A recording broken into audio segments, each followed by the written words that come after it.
Good morning, dear students. The last time we have talked about the general characters of fungi, and regarding the general characters of fungi, today we are going to deal in detail what are the general features of fungi. First of all, I would like to introduce the habit and habitat. Habit and habitat means कि what is the nature of fungi and what is the place of its occurrence in the nature. So, regarding the habit and habitat of the fungi, we could say that this is omnipresent. It means we could see fungi everywhere in our surrounding. That is, it may be aquatic. Aquatic means when it occurs in water.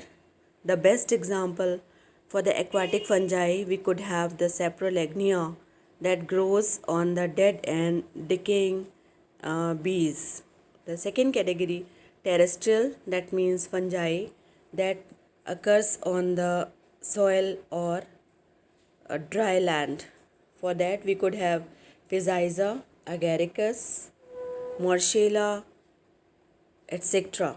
The third category, we are having the airborne fungi. Airborne fungi, when it is airborne in nature, actually we are having the different spores of the fungal members, and the best example of it is Alternaria, the best lab contaminant. Whenever in nature we are having the keen interest to grow the fungus on the petri plates, we could grow the Alternaria on the plates.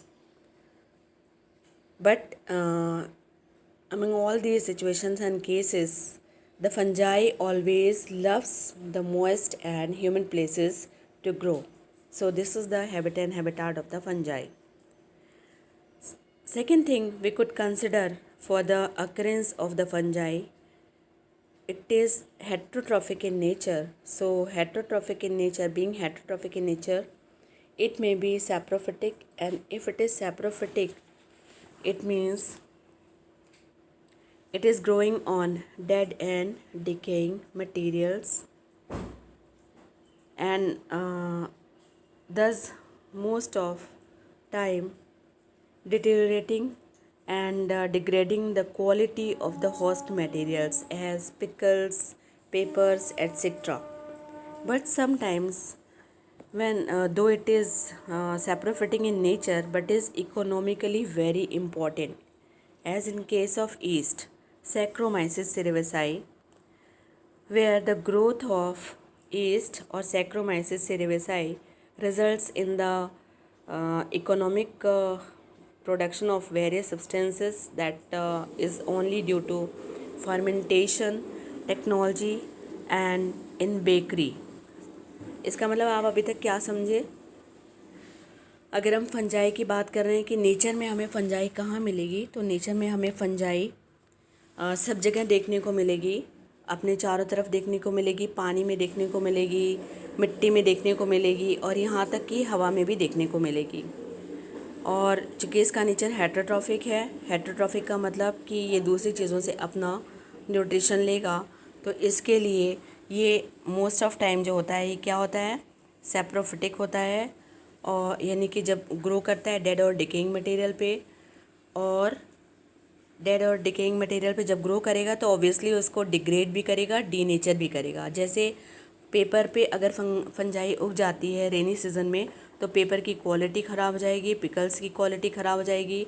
लेकिन जब ये saprophytic nature का होता है तो कभी कभी ये इकोनॉमिकली इम्पॉर्टेंट भी होता है, डिफरेंट इंडस्ट्री में यूज़ किया जाता है.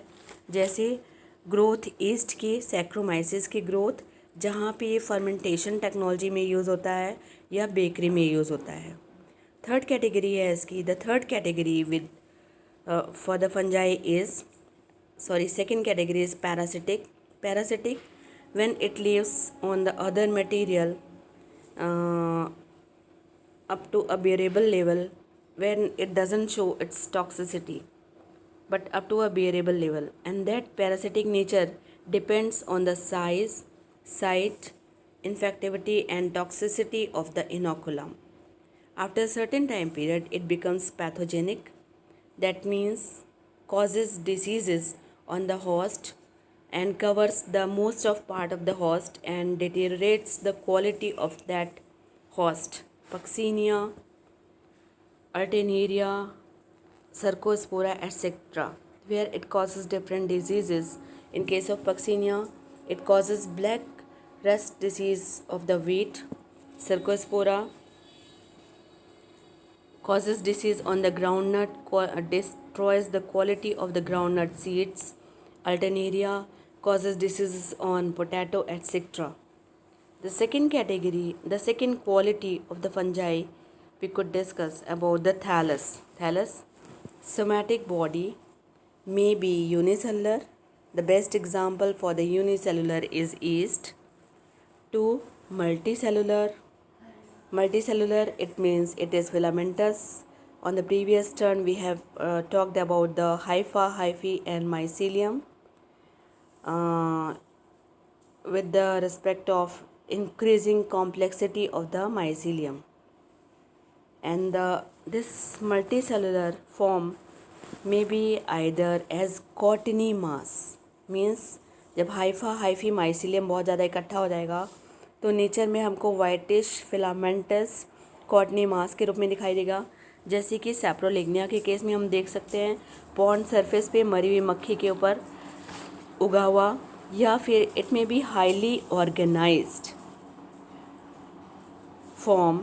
Example, the claviceps, fruiting body, Morchella, agaricus, and Puccinia. In Puccinia, we are having different modified forms of the mycelium. Like, since Puccinia is having two different hosts, alternate hosts, the main is wheat and the alternate is barberry. So, two different fructifications occur on the barberry, and the other three remaining structures could be seen on the wheat plant. The third character we could discuss about the reproduction. Reproduction means production of the young ones. Reproduction means the production of the young ones like their parents. So, in case of fungi, it may reproduce in nature by two means. Fungi nature में कैसे reproduce करती है? दो तरीके से. The first is the asexual reproduction. In case of asexual reproduction, there is no involvement of sex organs.